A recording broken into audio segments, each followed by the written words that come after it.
Баршаларыңызға қайырлы кеш достар, сіздермен Арайлым. Бүгін сіздерге кешкі асқа арналған немесе түскі асқа да жасауға болатын кореялық тағам раменнің рецептісін ұсынамын. Раменді жасау үшін алдымен барлық ингредиенттерді турап алу керек. Бізге керекті ингредиенттер көк пияз және кез келген сосиски қажет болады. Сосиски бізде канадский сосиски, именно солар өте жақсы үйлеседі. Жалпы егер ол болмаса, кез келген түрін қолдана бересіздер.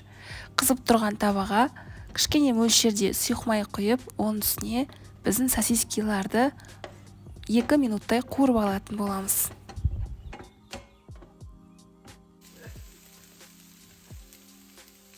Оның үстіне қайнаған 250 граммдай ыстық су құятын боламыз.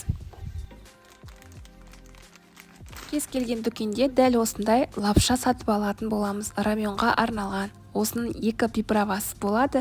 Біріншісі приправасының ішінде тек көкөністер, кептірілген көкөністер болады. Көк шөптер, яғни специялар. Екіншісінде ашты специялар болады. Егер сіздер аштыны қатты жақсы көрмейтін болсаңыздар, онда одан аз мөлшерде ғана қолдансаңыздар болады. Мен тек жарты пакетін ғана қолдандым бұл жерде.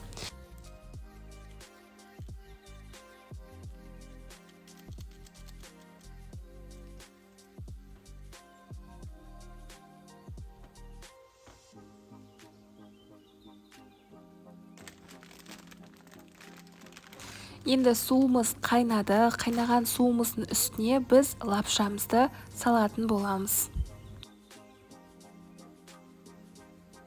Лапшаны салғаннан кейін екінші бетіне аударып, 1 минуттай бетін жабық крышкада пісіреміз. Тек 1 минут қана.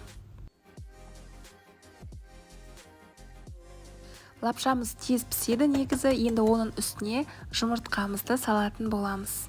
Жұмыртқаны дәл ортасына салатын боламын.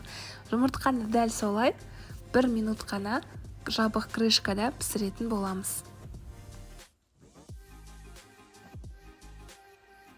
Осындай кез келген сыр қажет болады, ірімшік. Мен 2 ірімшік қолданатын боламын.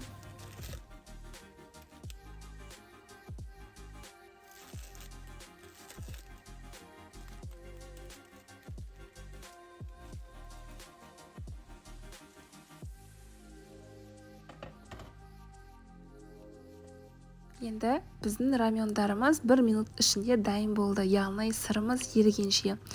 Бетіне сәндік ретінде осындай көк шөп сепсеңіздер болады.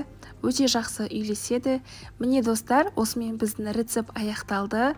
Өте табиғатты ашатын тағамдардың бірі. Сіздерге ұнады деген ойдамын. Егер рецепт ұнаса, міндетті түрде комментарий қалдырып, лайк басуды ұмытпаңыздар. Алдағы уақытта жаңа рецепттерді күтетін болсаңыздар, онда подписаться нүктесін басып, қоңыраушаны басуды ұмытпаңыз. Сол кезде алдағы жаңа шыққан видеолардың барлығын бірінші болып сіз көретін боласыз.